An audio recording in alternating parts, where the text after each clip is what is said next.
حدیث نمبر 27. وعن ابی امامہ قال قال رسول اللہ صلی اللہ علیہ وسلم من احب للہ وابغض للہ واعطى للہ ومنع للہ فقد استکمل الایمان. رواہ ابو داود ورواہ الترمذی عن معاذ بن انس مع تقدیم وتاخیر وفیہ فقد استکمل ایمانہ. یہ حدیث شریف جو یہاں درج ہے یہ امام ترمذی نے بھی اس کو روایت کیا ہے، اور یہاں جو الفاظ درج ہیں یہ امام ابو داؤد کے الفاظ ہیں. انہوں نے اپنی سنن میں اس کو انہی الفاظ میں درج کیا ہے، اور امام ترمذی نے جملے تو یہی بیان کیے: احب للہ، ابغض للہ، اعطى للہ، منع للہ. ابھی میں ترجمہ سناتا ہوں. ان جملوں کی تقدیم و تاخیر کے ساتھ، کچھ جملہ آگے ہے کچھ پیچھے ہے، یہ امام ترمذی نے بھی اس کو نقل کیا ہے. اس حدیث کے آخر میں فقد استکمل الایمان، الایمان ایمانہ نہیں ہے. امام ترمذی نے جو اپنی حدیث درج کی ہے معاذ ابن انس کے حوالے سے، اس میں جو ہے فقد استکمل ایمانہ کا لفظ ہے. تو گویا معنی کے اعتبار سے دونوں کے الفاظ یکساں ہیں تقدیم و تاخیر کے ساتھ. ترجمہ سنیے. حضرت ابو امامہ باہلی رضی اللہ عنہ سے روایت ہے، وہ کہتے ہیں کہ رسول اللہ صلی اللہ علیہ وسلم نے ارشاد فرمایا: جو آدمی اللہ تعالیٰ کے لیے محبت کرے اور اللہ ہی کے لیے دشمنی رکھے اور اللہ ہی کے لیے خرچ کرے اور اللہ ہی کے لیے اپنے مال کو روکے، یقیناً اس نے اپنے ایمان کو مکمل کر لیا. یہ امام ابو داؤد کے الفاظ کا ترجمہ ہے جو انہوں نے درج کیا ہے. اور امام ترمذی نے اس روایت کو حضرت معاذ ابن انس سے نقل کیا ہے، اور اس میں تقدیم و تاخیر اللہ کے لیے بغض رکھے، اللہ کے لیے محبت کرے، یہ اس کے الفاظ ہیں. یعنی محبتوں کی اصل بنیاد جو ہے وہ اللہ کی محبت ہونی چاہیے. رسول اللہ سے محبت بھی اس لیے کہ وہ اللہ کے رسول ہیں. تو اب وہاں سے وہ سلسلہ شروع ہوگا کہ جس سے محبت کرے اللہ کے لیے کرے.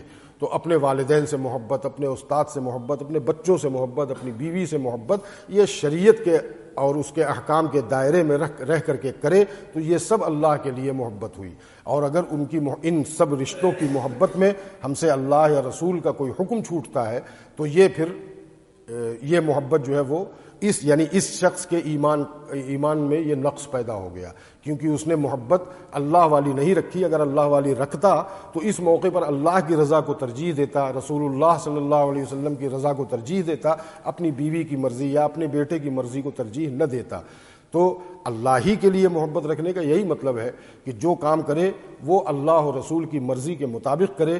اگر جو محبوب رشتہ ہے اس کی رضا اور اللہ اور رسول کی رضا میں ٹکراؤ ہو رہا ہے تو ترجیح دے اللہ اور رسول کی رضا کو. یہی مطلب ہے اللہ کے لیے محبت رکھنا. اور اللہ کے لیے بغض رکھنے کا یہ مطلب ہے، بغض یعنی دشمنی، کہ دشمنی کی بنیاد اپنی ذاتی انا، میری بات نہیں مانی حالانکہ وہ شریعت پر عمل کر رہا ہے، میرا حکم نہیں مانا، میرا خیال نہیں کیا. جیسے گھر کے بہت سے بڑے کہتے ہیں نا کہ بتائیے وہ چلے گئے فلاں جگہ، مولانا آئے تھے ان کے بیان میں اور میرا کام نہیں سنا، میری بات نہیں رکھی کہ وہ ایک اور مہمان آنے والا اس کو دیکھ لینا ذرا، وہ تو فلاں مولی افضال کا درس ہے میں اس میں شرکت کر کے آؤں گا مثلا. تو اب وہ اس سے دشمنی رکھنا، یہ اللہ کے لیے دشمنی نہیں ہوئی، یہ اپنی ذات اپنی انا کو ٹھیس پہنچی ہے، اس کی وجہ سے اس سے ناراض ہے. تو دشمنی بھی اللہ کے لیے. صحابہ کرام نے اس کا سب سے اعلیٰ نمونہ پیش کیا ہے. یعنی اپنے سگے ماں باپ جنہوں نے اسلام نہیں قبول کیا تو ان سے بغض رکھا اور وہ اللہ کے لیے رکھا. اسی طرح سے اور بہت ساری اس کی مثالیں ہو سکتی ہیں کہ کسی سے بغض اور دشمنی اگر رکھے تو اللہ کے لیے رکھے، اپنی ذاتی انازہ. اسی لیے رشتہ داروں سے رشتہ داری توڑ دینا، جس کو قطع رحمی کہتے ہیں، اس کو شریعت نے حرام قرار دیا. یعنی قطع رحمی حرام ہے کہ کوئی شخص جو ہے اپنے سگے رشتوں سے بات چیت بول چال چھوڑ دے کسی دنیاوی غرض سے. یعنی میرا کوئی نقصان کیا ہے، میری زمین پر قبضہ کیا ہے، میری جائیداد ہتھیا لی ہے تو اب میں ان سے تعلق نہیں رکھوں گا، اس کو شریعت نے حرام قرار دیا ہے. لیکن کسی ایسے سے تعلق اپنا ختم کر دیا کہ وہ نماز نہیں پڑھتا ہے، بے نمازی ہے، وہ روزہ نہیں رکھتا ہے، رمضان میں کھاتا پھرتا ہے، ایسا اس سے اگر تعلق منقطع کیا ہے تو یہی ہے ابغض للہ، کہ اللہ کے لیے اس نے اس سے اپنا ناطہ توڑا. تو قطع رحمی حرام، لیکن اللہ کے لیے اگر کیا ہے تو وہی چیز جو ہے وہی صورت جائز، بلکہ ثواب کے قابل اور ایمان کے کامل ہونے کا سبب. اسی طرح سے کسی کو دیتا ہے کچھ، اعطى للہ منع للہ، کسی کو کچھ دیتا ہے تو اللہ کے لیے دے. میرا نام ہوگا، مجھ کو لوگ کہیں گے، میری تعریف ہوگی، یہ نیت دل میں نہ ہو۔ منع اعطا للہ کا یہی مطلب ہے کہ اللہ کے لیے، اسی لیے عموماً یہ کہا گیا ہے کہ چھپا کر کے دے، اتنا چھپا کر کے دے کہ دائیں ہاتھ سے دے تو بائیں ہاتھ کو خبر نہ ہو، اور اسی طرح سے روکے کسی کا خرچہ تو وہ بھی اللہ ہی کے لیے روکے کہ میری بات تو نہیں مانتا لیکن وہ بڑا دیندار ہے، بڑا فلاں ہے، تو ایسا ہے اس کو یہ دیتے آؤ، میری تو اس سے دشمنی ہے وغیرہ وغیرہ۔ تو اللہ ہی کے لیے دے بھی، اور اگر کسی کو دے رہا تھا اور روکا تو وہ اللہ ہی کے لیے روکے۔ سورہ واللیل اذا یغشا میں وہ دونوں قسمیں ہیں، اللہ تعالیٰ نے اس کو بیان کیا ہے۔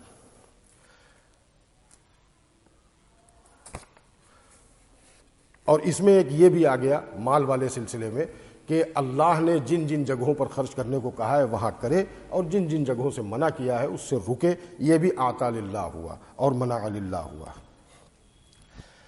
حدیث نمبر 28، وعن ابی ذر قال قال رسول اللہ صلی اللہ علیہ وسلم افضل الاعمال الحب فی اللہ والبغض فی اللہ، رواہ ابو داؤد۔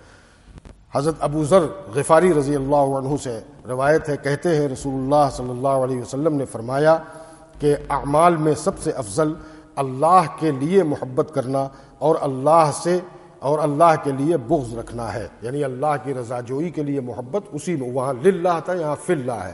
ان دونوں میں فرق یہ ہے کہ وہاں ظاہری اعمال کا ذکر تھا اور یہاں باطنی اعمال، یعنی محبت کا تعلق چونکہ قلب سے ہے تو بجائے لام کے فی استعمال ہوا ہے۔ طلبہ اس کو سمجھیں گے کہ اللہ کے سلسلے میں اپنے دل میں محبت رکھے کسی کی بھی، اور اللہ ہی کے سلسلے میں اپنے دل میں بغض رکھے کسی سے بھی، یہ اس حدیث شریف کا مفہوم ہے۔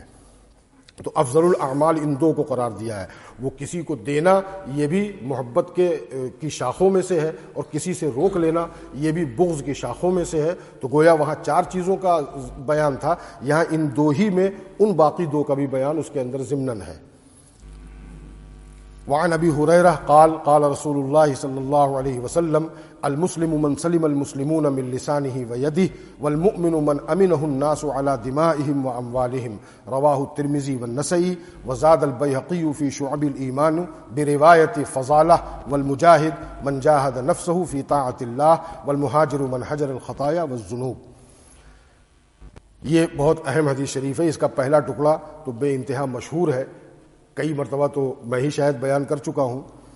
ترجمہ پہلے سن لیجیے۔ حضرت ابو ہریرہ رضی اللہ عنہ سے مروی ہے، کہتے ہیں کہ رسول اللہ صلی اللہ علیہ وسلم نے فرمایا، مسلمان تو وہی ہے کہ مسلمان اس کی زبان اور اس کے ہاتھ سے محفوظ رہے، اور مومن وہ ہے کہ لوگ امن میں رہیں اپنے خون پر بھی اور اپنے مالوں پر بھی۔ روایت کیا اس کو امام ترمذی نے اور امام نسائی نے، یہ دونوں سیاہ ستہ کی کتابیں ہیں اور اس کے مصنفین ہیں۔ اور امام بیہقی نے زیادہ کیا ہے اپنی کتاب شعب الایمان میں حضرت فضالہ کی روایت سے، یعنی یہ حضرت ابو ہریرہ سے، وہ فضالہ ابن عبید کی روایت ہے جس میں اتنا ٹکڑا اور ہے، والمجاہد من جاہد نفسہ فی طاعت اللہ، اور دراصل مجاہد وہ ہے جو اپنے نفس سے جہاد کرے اللہ کی طاعت میں، اور دراصل مہاجر وہ ہے جو خطایا اور ذنوب یعنی چھوٹی غلطیوں اور بڑے گناہوں کو ترک کر دے۔ یہ اس حدیث شریف کا ترجمہ ہے۔ مسلمان کی تعریف میں بہت جگہ اللہ حضور صلی اللہ علیہ وسلم نے فرمایا کہ در حقیقت مسلمان وہ ہے، در حقیقت مسلمان وہ ہے۔ یہاں پر جو ہے معاشرت کے سلسلے کی اتنی اہم اور بنیادی بات بیان فرمائی ہے کہ مسلمان در حقیقت وہ ہے کہ دوسرے مسلمان اس کی زبان اور اس کے ہاتھ سے محفوظ رہے۔ زبان سے مراد قول، اس کی بات سے ان کو کوئی تکلیف نہ ہو، اور ہاتھ سے مراد عمل اور فعل، یعنی مسلمان کی تعریف یہ ہے اور مسلمان کی خاصیت یہ ہے اور مسلمان کے اندر یہ ہونا چاہیے کہ اس کے قول و عمل سے، اس کے قول اور فعل سے کسی کو کوئی تکلیف نہ پہنچے۔ جب مسلمانوں کو تکلیف پہنچانے سے منع کیا گیا تو غیر مسلم کو تو بدرجہ اولیٰ نہیں پہنچنی چاہیے۔ یہ نہیں ہے کہ مسلمان کو نہ پہنچے، آپ اسلام کے اعلیٰ درجے پر ہو گئے، کسی غیر مسلم کو ستا لیا تو آپ کا اعلیٰ اسلام ابھی باقی ہے، ایسا ہرگز نہیں ہے۔ جیسے یہ کہا جاتا ہے نا کہ بھائی دیکھو اپنے چچا زاد بھائیوں کا خیال رکھنا، تو اس کا یہ مطلب تھوڑی ہے کہ دوسرے اور رشتے کے جو بھائی ہیں ان کا خیال نہیں۔ چچا زاد بھائیوں سے تو ایک خاص تعلق ہے، سگے بھائیوں سے خاص تعلق ہے، دیکھو اپنے بھائیوں کو نقصان نہ پہنچانا، مطلب جن سے تعلق ہے، جن کو نقصان پہنچانے میں زیادہ ناگواری بھی نہیں ہوگی بنسبت کسی دوسرے کے، ان کو منع کیا جا رہا ہے۔ تو اس کا مطلب یہ ہے کہ جو چچا زاد ہے ان کا زیادہ خیال رکھنا ہے، جو اور دوسرے رشتے سے بھائی ہو رہے ہیں ان کا اور خیال رکھنا ہے، اور جو اپنے دینی بھائی ہیں صرف خون کا کوئی رشتہ نہیں ہے ان کا بھی خیال رکھنا ہے، ان کا اور زیادہ خیال رکھنا ہے۔ تو جو ہمارے دینی بھائی نہیں ہیں، صرف ہمارے معاشرتی بھائی ہیں، ملکی بھائی جن کو برادران وطن کہا جاتا ہے کہ وطنی اعتبار سے ہمارے بھائی ہیں جو غیر مسلم ہیں، تو ان کا تو اور زیادہ خیال رکھنا ہوگا کہ جن سے ہمارے بہت قریب کے رشتے ہیں، جب انہیں ہم سے کوئی تکلیف پہنچی تو ہمارا ایمان کامل نہیں، تو جن سے کوئی رشتہ ہی نہیں ہے علاوہ اس کے کہ ہم رہتے ہیں صرف ان کے ساتھ، ان کو تکلیف پہنچی تو اور ایمان میں تو اور زیادہ خسارہ آئے گا۔ تو اس حدیث شریف کے صرف اتنا ٹکڑا آج بیان کر رہا ہوں، وقت ہو گیا ہے، کہ مسلمان وہ ہے جس کے ہاتھ سے، یعنی جس کے قول و عمل سے، جس کے قول اور فعل سے سارے لوگ محفوظ رہیں، نہ ہماری زبان سے کسی کو کوئی تکلیف ہو، نہ ہمارے کسی عمل سے کسی کو کوئی تکلیف ہو۔ یہ کسی بہترین معاشرے کی بنیاد جن چیزوں پر رکھی جاتی ہے ان میں سے ایک حدیث یہ ہے۔ باقی جو اس کے حدیث شریف کے اور الفاظ ہیں ان کا ترجمہ انشاءاللہ اگر حیات رہی تو آئندہ سنیچر کو دعا کر لیجیے۔ اللہم صلی علی سیدنا و مولانا محمد وعلی آل سیدنا و مولانا محمد وبارک وسلم۔ یا اللہ جو کچھ پڑھا گیا ہے اس پر عمل کرنے کی توفیق عطا فرما۔